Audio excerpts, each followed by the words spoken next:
Yeah, what's up, everybody? It's your boy, the ROC leader, JJ Stewart, and we're doing another Marvel at the Falcon Winter Soldier hoodie on. Eating me a good bologna sandwich. And watching Marvel's Spider-Man Midnight Suns. Let's get it. Hey everybody, Christopher Rod here again with another superhero deep dive for Marvel's Let's Midnight get it. Suns. Thanks again to Marvel, Firaxis, and 2K for working with me on this series. It's honestly been a blast so far, and reading all of your comments and questions has actually been better than the time I found out that Aunt May almost married Dr. Octopus in the comics. Had no idea. Yeah, that's real. Oh, wow. Super fun fact. If your spidey senses have been tingling since you saw the thumbnail of this video, you might want to get that checked. Unless, of course, you've just been bitten by a radioactive spider, in which case, just brace for your incoming superpowers. This is going to be a fun one. I'm excited to show you what your friendly neighborhood Spider-Man is truly capable of. Let's talk playstyle first. True to his nature, Spider-Man is really fast-paced, but how does that manifest in a card game exactly? Well, in addition to having a bunch of quick or free abilities, he really excels at just whipping around and using the environment much more than other heroes on the roster. Ooh. In addition to generally doing more environmental damage than the other heroes, he has some great tools to boost his ability to do a lot more with less. So, the first card I want to bring to your attention is called Opportunist. It's important to understand that in Marvel's Midnight Suns, the heroism that you're building up isn't just consumed by playing heroic cards. It's also used by your squad to interact with the environment. However, Peter has a few tricks in his web to sort of this. After playing Opportunist, Spider-Man can use 2 environmental attacks without using any heroism at all. And then he's also granted 2 extra moves on the turn to set up his positioning correctly. On upgrade, Opportunist will boost the amount of damage dealt via these environmental attacks. And one of the late game mods you could run into was the most recent attack card you played. I can't think of many skill cards available to Peter that you'd want to replace Opportunist with. It's just that good, and I would consider it very core to almost all of his decks. Now, it should be no surprise that the Amazing Spider-Man also has an amazing passive ability. If you've been fortunate enough to spend quality time with Peter Parker, you can unlock his passive ability called Bring Down the House. Now, in true Firaxis fashion, you'll have a 15% chance for environment attacks to refund their heroism cost. That might not seem like much, but if you're using Spidey effectively, that's likely to trigger once or twice in any given combat scenario. More if you're lucky, less if you're not. His level 2 passive is a huge upgrade, though. It's like going from a cobweb, which is still effective, albeit a bit dusty, to a brand spanking newly created web that's still being maintained by your best multi-legged buddy. Oh, thanks, Blade. Where did your shades go? Instead of just the 15% refund chance, it makes the first environment attack each encounter a guaranteed freebie. Now, you may have noticed by now that while Spider-Man is great with the environment, he might be lacking a little bit in the damage department. At his core, he's great at dealing with minions and finishing off weakened enemies, but what if we need more damage out of Mr. Parker? Well, I gotcha.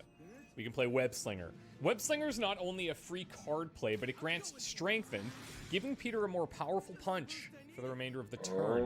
And it's well worth upgrading because instead of becoming exhausted, the card will be able to be replayed multiple times during combat. Now, one of Spider-Man's heroic cards, Web Throw, actually accomplishes quite a few things with only one card play. Not only are you going to get a forceful knockback, sending people twice as far and dealing twice the amount of impact damage as a regular knockback would, but you'll also be able to cast it in any direction regardless of where Spidey is standing.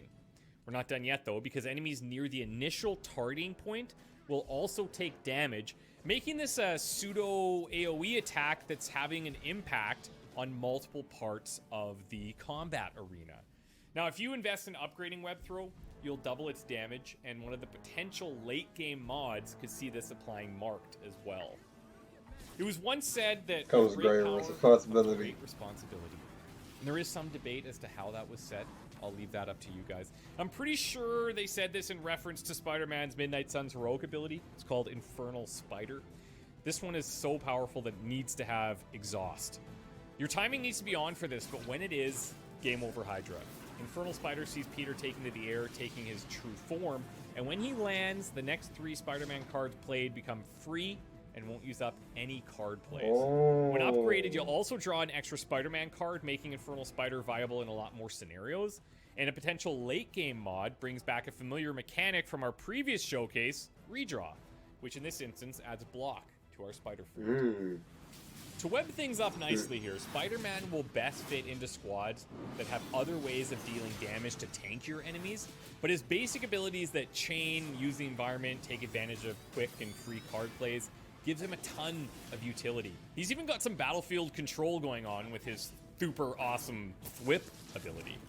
Thanks for tuning in, everyone. If you're new here, please consider subscribing to both the Marvel's Midnight Suns channel and my personal channel, which will include a ton of Midnight Suns content, including a full playthrough as soon as I'm able to show you.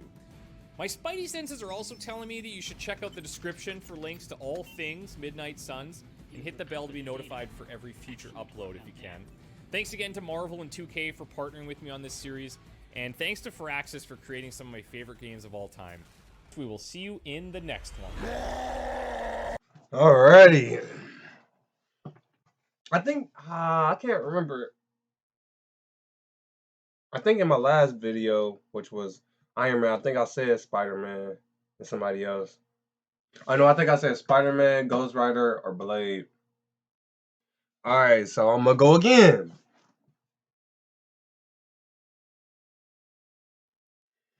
Since we got Spider-Man,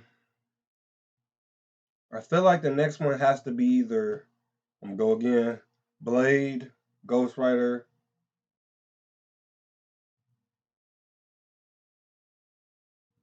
Oh wait, I want to know if they're gonna do a deep dive.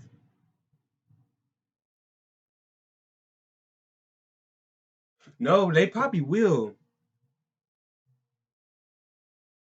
Or no, or did they do a deep dive? I was gonna say on your created character, they didn't really do a deep dive. They might switch. They might leave that for the last one.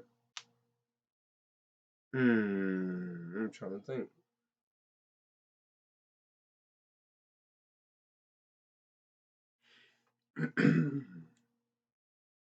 Because I feel like let's see.